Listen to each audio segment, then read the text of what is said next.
Hello there, Emily. How are you Good. doing? How are you?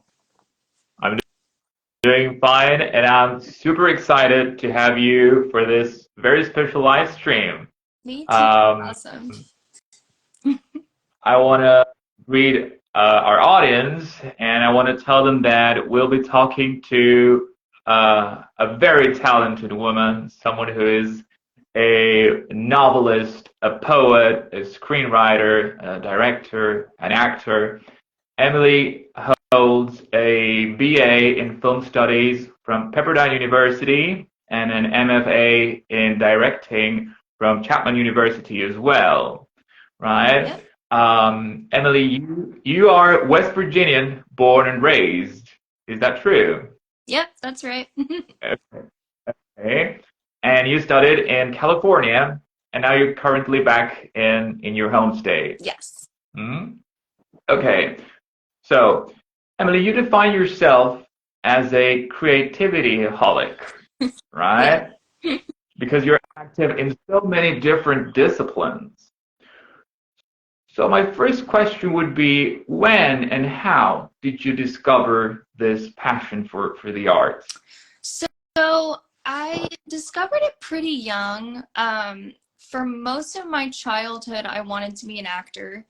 I started acting when I was 8 years old, doing, community plays and stuff like that. And then when I was in middle school, I was taking some acting classes over in Columbus, Ohio. And I made some friends over there who were about to move out to Los Angeles to start like finding an agent and acting out there. So I was like, I want to do that too. So my dad took me out. We didn't move out there when I was younger, but we went out and I got an agent and I started acting professionally. And then in high school, I starred in 2 feature films. Those were actually shot in West Virginia though, so convenient. But yeah, Okay. so all throughout that time, I wanted to be an actor um, and I was really interested in that. I was always interested in film. Um, but when I went to college, I actually went to Pepperdine for their acting program. And after one semester, I was like, I think I want to like be a director and like write. I think I want to be behind the camera. So I switched into the film studies program, and it was a really good decision for me. I definitely fit into this role a lot better. That was Uh, what you were looking for, right? Yeah. yeah, as like the storyteller. Before we move on to talking about your filmmaking efforts, Emily, can you remind us the titles of those two films you starred in? Sure. They were called The Pledge and then A Christmas Tree Miracle. And I believe they're on Amazon Prime, but I'm not 100% sure on that. Okay. I So you had great. You had this acting experience, and then you discovered that your true calling was being behind the camera, being a director. Yes. Good. And this uh, this leads us to our next question because I found out about your work uh, in the field of literature first. You're a writer, and my question would be, how do the two disciplines interact in your experience, and what has filmmaking taught you about writing and literature in general? Sure. So, I obviously, as I've already said, started out in film.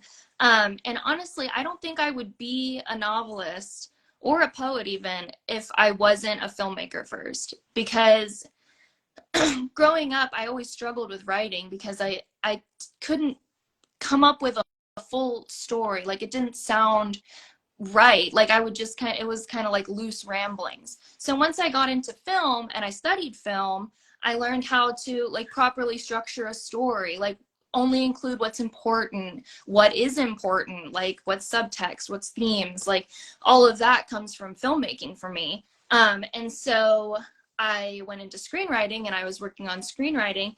And I got to the point where I realized, I can't afford to fund my own film. It's very expensive, and the stuff that I write especially would need effects and things like that I couldn't afford. So I was like, why don't I try writing it as a book? And then, piquing interest and maybe getting people to want to work on it and kind of getting things started that way. So that's how I started novel writing. And it's been really eye-opening in a way, because I think that they really go hand in hand. Like, as I'm writing my novels, I feel myself coming up with things for my filmmaking and vice versa. So it kind of it's like they feed off me. You said this, your filmmaking training gave you the technical tools to structure a story.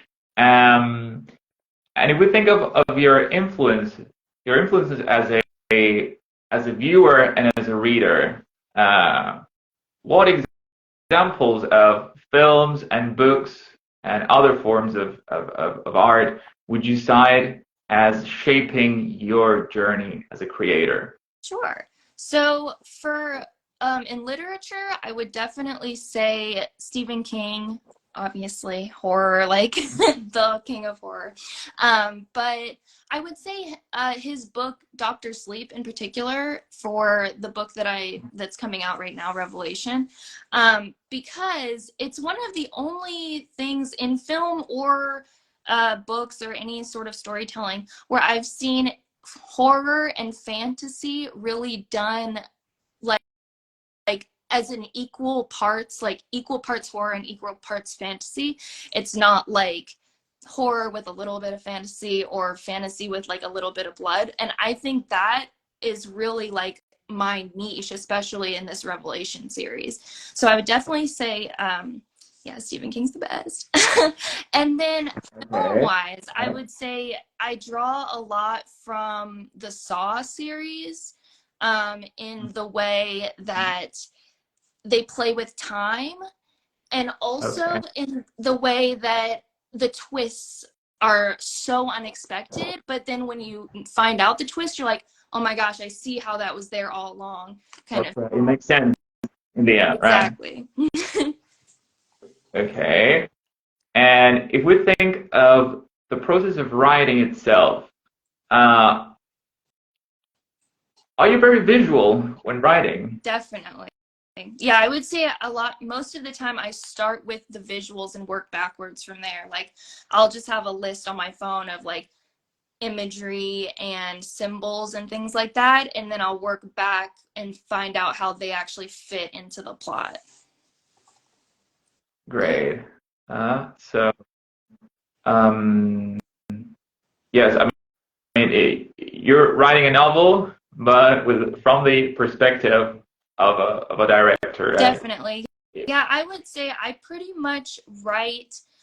In my novel, I wrote as if it was a long movie, and preparing it for that, because that really is the end goal. Okay. So hopefully we'll see it in the big screen in the near future. Hope so. Definitely. Now, but before we talk about your upcoming novel, Emily, I would like to discuss your first book, which is also pretty recent, right? This is a poetry book called Sideways. Yep. And I think this is a very interesting work of art, in the sense that it is a testament to the powerful and transformative potential of art, because this is it's a journal of a very personal process for you, right? Why don't you tell us a little bit about Sideways? How did you write it? Tell us about the style and what it means for you and what message you want to convey with it. Sure. So this book, actually, some of the poems in the book date back years. It's a compilation of, it's almost like diary entries, like poetic diary entries of my journey in coming out. of the closet. So I came out when I was 23, which is quite a bit older than most people. Not everyone, but most people come out, you know, when you're a teenager. So it was a struggle, not only for me, but for people I was close with, especially people like in my hometown, my family, people I grew up with, just because, one, they're really conservative, and they're not really accepting of that in the first place. And then two, because I was not a child. So it was kind of like, well, how do you know? Why now kind of thing, you know? And not everybody was like that. I had a lot of family members who were supportive right off the bat. I had a lot of friends who were supportive right off the bat. But the ones that were not supportive definitely, like, you know, stuck out more because they, like, somewhat like my grandmother. I wrote a few poems about her in the book, and she was one of my closest friends, one of my closest family members. I saw her all the time, talked to her all the time, and she has not talked to me since the day I came out to her. And it's hard. I think about it every day. And it's devastating. yeah, it's Yeah. definitely. And you can always find solace in art, right? We can, make it a sublime phenomenon. Out of this very painful experience, we can obtain an aesthetic product that is a beautiful work of art, right? Definitely. Yeah. Well, and I'm hoping that the book is also, it also helps people going through the situation, because it does kind of have a happy ending, if you will. I mean, obviously it's not really a narrative because it's a series of poems, but it does end on a high note, like a hopeful note. And I have a few poems about my wife, who really helped me through the process in many ways. And so I just kind of hope that, like, yes, that it's sad and there's sad things that people can relate to, but also I hope they can relate to, like, it's not all sad, like it can get better kind of thing. That's brilliant. You just brought up Hannah. I think she is with us in the comment section, so I want to say hi to Hannah. And yeah, so I'm thinking of the way you think of art, Emily. It's not only an aesthetic journey. It's not only a search for beauty and an experience that goes beyond everyday life, but you also have a mission. You have a message. Yes, you don't always you don't only seek to please people with something that is precious, but you also want to make an impact in their lives, right? Yep. And hopefully, people who are struggling with coming out will take a look at your poems and say, well, yeah, it's worth it. Yeah. Definitely. Yeah. I mean, of course, it's for a much wider audience. Anyone can enjoy them, but you have a mission, a particular mission with this book as well, right? Which is very powerful. Definitely. Yeah. Okay, and if we think of the style of your poetry, Emily, do you follow traditional rhyming patterns? Do you go for blank verse?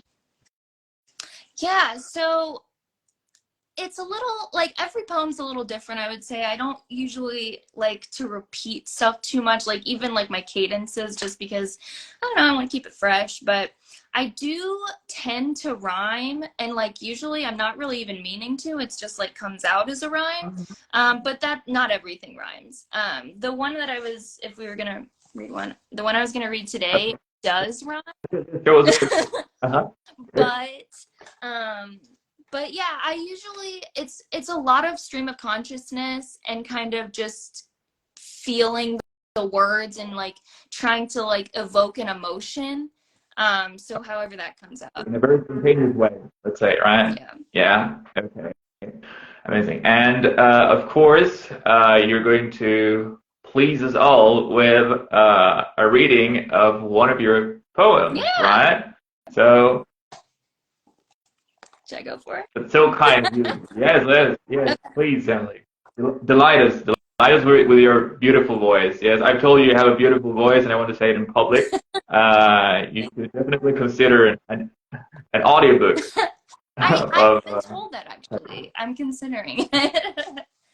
Yeah, So go ahead, a please. short one, for the purposes of this. It's just a one page, but it's called Lies with Abandon.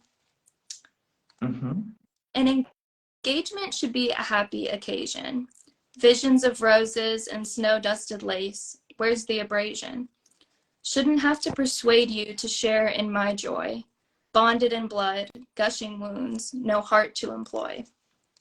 Seems fitting to use such a gruesome equation, as your solution for me was complete isolation. Your final screams plague me, the necklace of harmonia, for a diamond can only crumble when it's cubic zirconia. That's it. Amazing, wonderful, and very powerful. We got plenty of metaphors there, and a very clear message, right?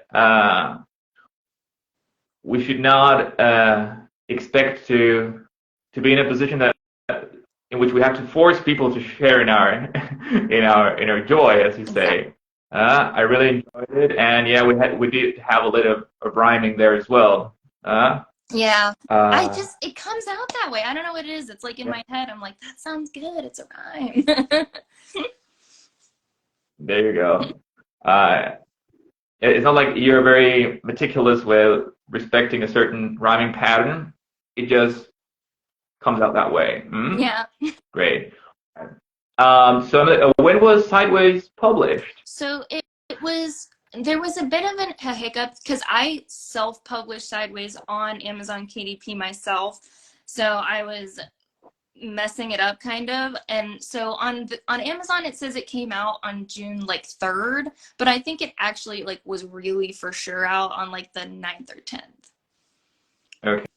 Okay, so that's very recent, and people can go find it on Amazon right when the live stream is over. Yeah, Okay, there's a link good. in my And now let's video, so we can. yes, you will find all the information in your bio or on your website, which is emilycapeheart.com, right? Yep. Good. So today is a very special day, Emily, because yesterday we had the cover reveal for your upcoming novel.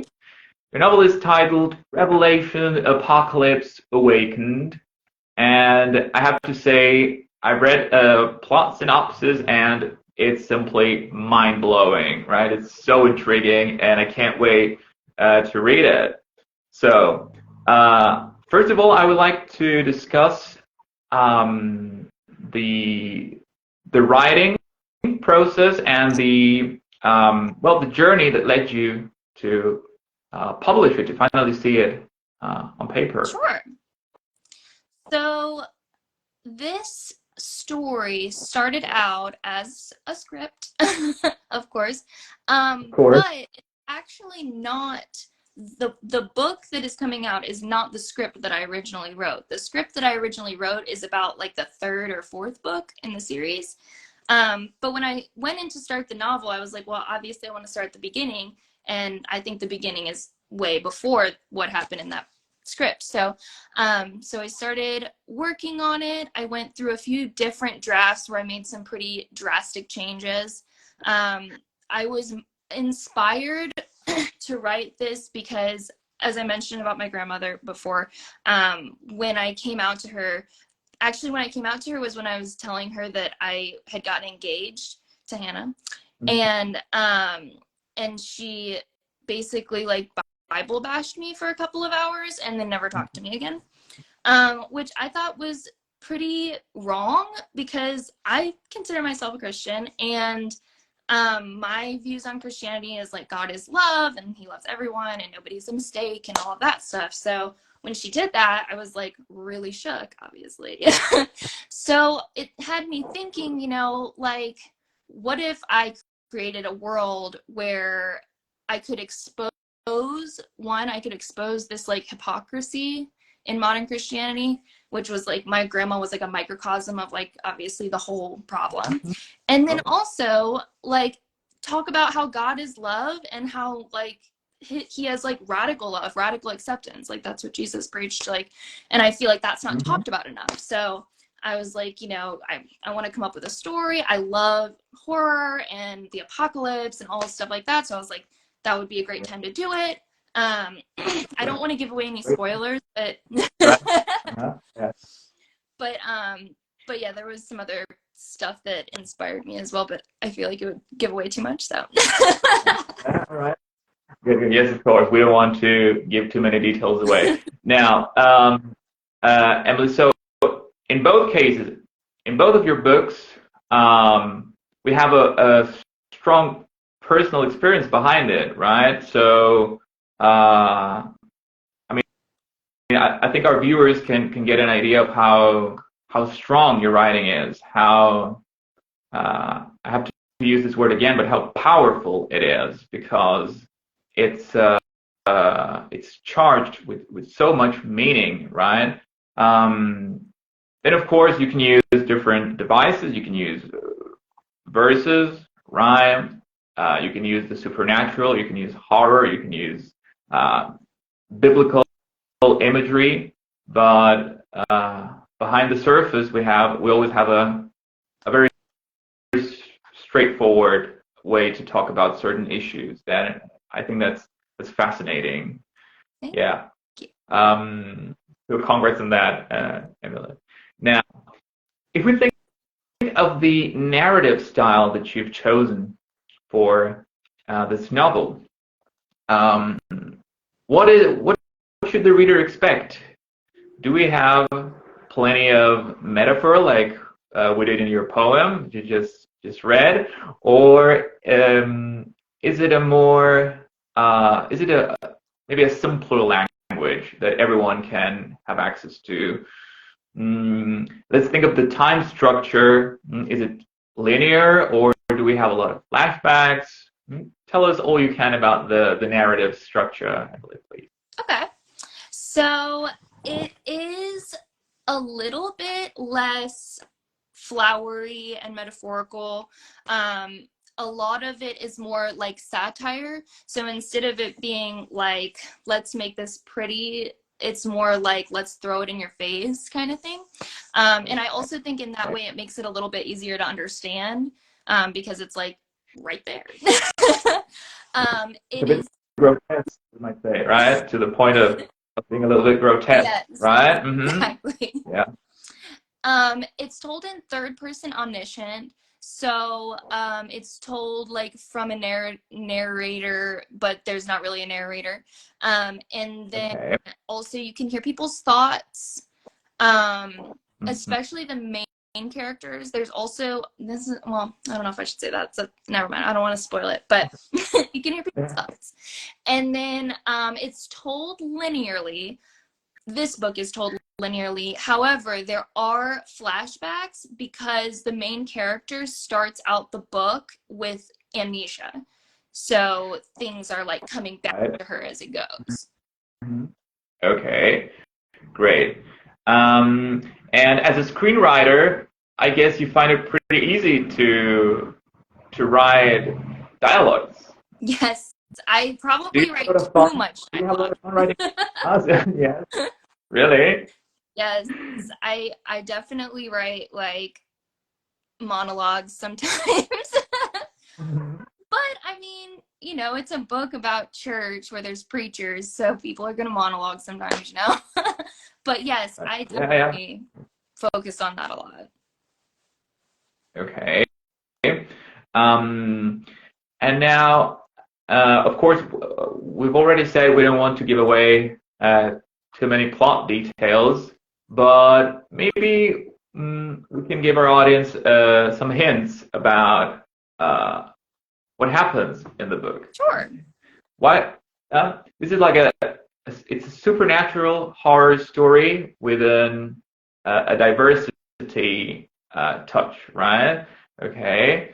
So, who are some of the characters in the story, and what kind of story can we expect when reading Revelation: Apocalypse Awakened? Sure. So the main character, her name is Eleanor, um, but you find out really early on, so I wouldn't consider this a spoiler. But she has been Mhm. possessed by Lilith, who is, the queen of hell and Satan's mistress. So Eleanor, the person, dies like right in the beginning. So she's not really there. She's not really the character. The character's really Lilith. Um, and she is also impregnated with the Antichrist, which you know very early on too, so that's not a spoiler. And her mission on Earth is to start with a very small church in a small town in West Virginia and to kind of turn that congregation into crazy, like radical cult like group, and then to go out and spread that to the rest of the world, by using, the devil's pillars of hate and hating everybody, and, fire and brimstone and that sort of thing, and then spreading that. She does have magical powers, like of darkness. So she does also use that to influence the people when they are a little bit resistant, a little bit human. Yeah. So then, so that's her mission. She has a confidant with her. His name's Pastor Larry, and he is Satan.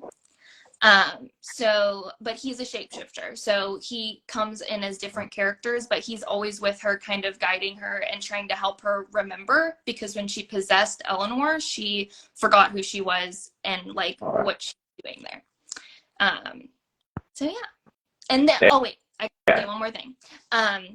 Also, my favorite part of the story is, so they're preaching these pillars of hate, especially targeted at the LGBTQ community. And she gets to the point where she's like, okay, like we're gonna do it, here we go. And then she falls in love with another woman at the church, one of the other leaders. So there's like a pretty fun, like sweeping lesbian love story that happens there. Okay. That's also a key plot element in this story, right? Yeah. Now, Emily, as you point out some of the details in the plot, our audience might find that some facts ring a bell, in the sense that they may have seen it, because nobody creates stuff in a vacuum. We have all been influenced by other authors, films, music, and stuff. So if we can draw some parallels and contrasts with other books, with some films or series, Sure. are there any homages here in this novel? I would say there's quite a few. I don't even know if I could think of them all right now, because I draw, especially from TV and film, I draw a lot. I would say there's some winks at the Sabrina series on Netflix. Mm-hmm. That was one of the first things I've ever seen that actually touched on dealing with the devil as if he's a real person and that sort of thing. So I've watched that quite a bit. So I would say that's definitely an influence. I would say also the Da Vinci Code series, because it's one of the first things that I ever saw that like ventured to play with biblical things and kind of conspiracize that they might have not been exactly what you've been taught or what you've read. So I would say I definitely draw from that. And then honestly, Call Me by Your Name. It doesn't have anything to do with my book, but the love story and how tragic it is definitely something that I drew on for this story. Okay. And now, if we think of a contrast, I mean, another iconic film that is based on this premise, woman birthing the Antichrist, is Rosemary's Baby. But you wouldn't consider that there's too much in common between those two stories, right? Why not? Yeah, I've already had people asking me about this actually, because obviously Rosemary's Baby is a classic. Mia Farrow, it's great, but I would say it's very different because kind of the main theme running throughout that movie is that she doesn't know what's going on, and she like thinks that she's being haunted or something. She doesn't know that she has the Antichrist until like almost the end of the movie. And in this story, the woman, Eleanor, or Lilith, is pregnant to have the Antichrist, and she knows it. So I would say her motivations and how the plot unfolds is very different. But if you like Rosemary's Baby, you still might like it. So check it out. Yeah, definitely, definitely. It's like it's an alternative, right? It's a different version, yeah, of a similar theme. Mm? And what about the name Eleanor? Mm. Is there any particular reason you chose that one? Honestly, usually I'm very weird about names. Like I pick them because they mean something. But for Eleanor, I just kind of wanted a name that I was like, because it starts out she's a preacher's wife before she gets possessed. She's a preacher's wife, and I wanted something that sounded kind of like fancy and highfalutin. And I was like, Eleanor, that sounds like a high society lady. So that's what Okay. it That's the reason. And now, Emily, can you think of other examples of horror fiction centered around the LGBTQ plus community? Do you think this is an emerging genre? Are you in contact with other authors? Do you know of other folks who are doing something similar? So book wise, I'm not 100% sure. I haven't read any other books that I can think of that are like LGBTQ horror because honestly, I mostly read Stephen King and he doesn't really talk about love stories very much. But There you go. in film, it's definitely emerging. I just recently watched the Fear Street series. It's like a trilogy of movies based like around these two lesbians, and it's fantastic. You should check it out. And then there's some on Hulu as well. Their Into the Dark series has a few LGBTQ horror movies. But I would definitely say it's still emerging. And for the most part, they're stories that could be gay or straight people. Like the love situation doesn't really hinge on them being LGBTQ. It's more, which is great. It's progressive. It's Yeah, I yeah. love it. I love the representation.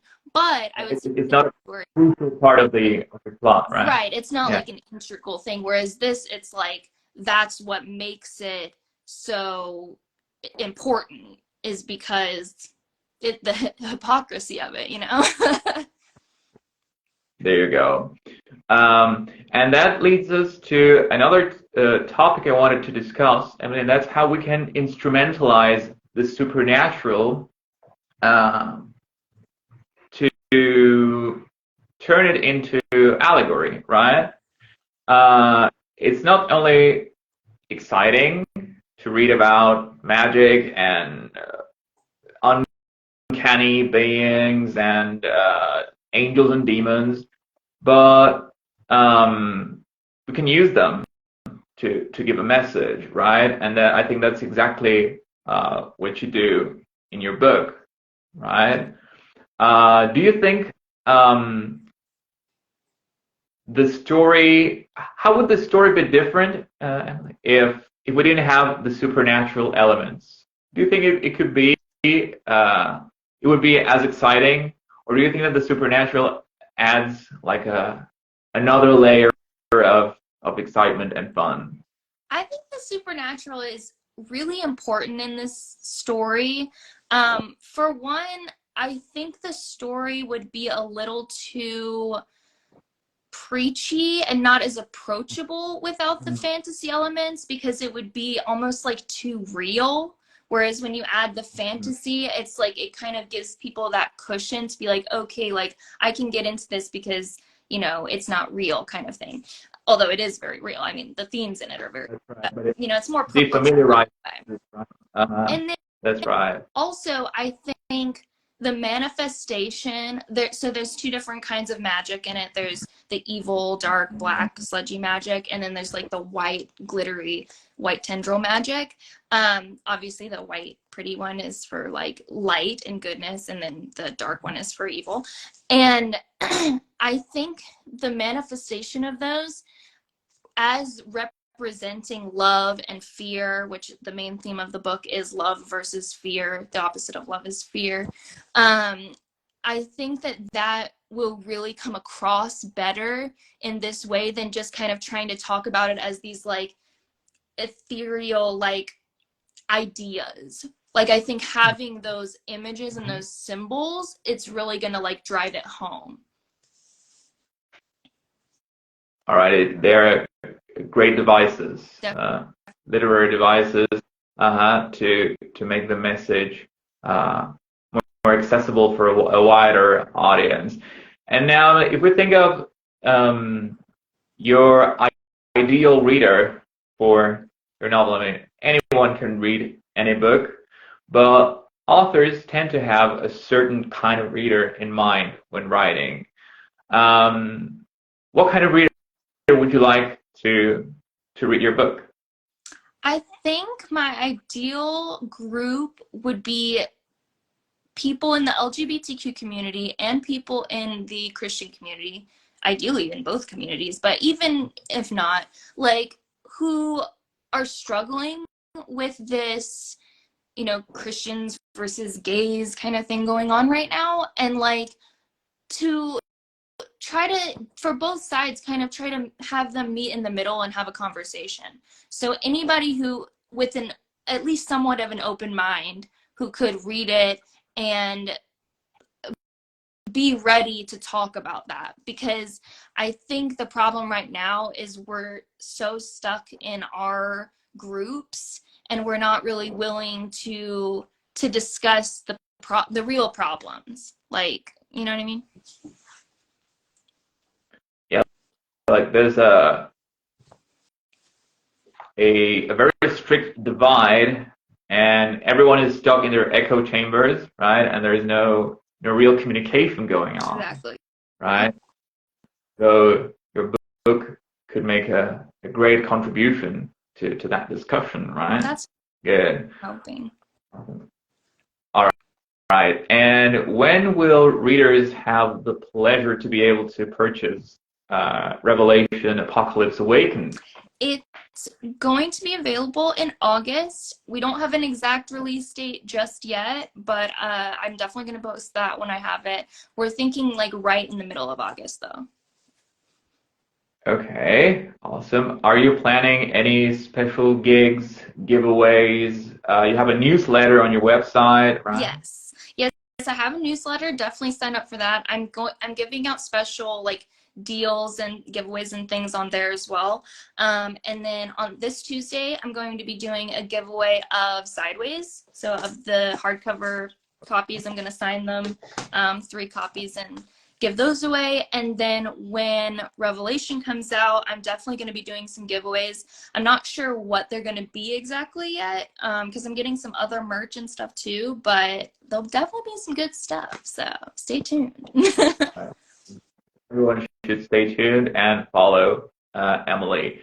Now, Emily, before we leave, I would like to remind our audience that tomorrow you're celebrating your birthday, right? So everyone, I was like, what's tomorrow? let's give Emily a happy birthday, and I have to say that I feel humbled for this opportunity you've given me, Emily. I can't wait to read your novel. I really enjoy your poetry, and I think you are a very talented person, and you have plenty of potential, and I'm sure we will have another live stream in the future to talk about your future productions. Definitely. Thank you so much. Thank you. Thank you. I loved it. All right, Emily, stay safe Take care, and I wish you the very best with your Awesome. novel. Thank you. You too. See you later. Bye.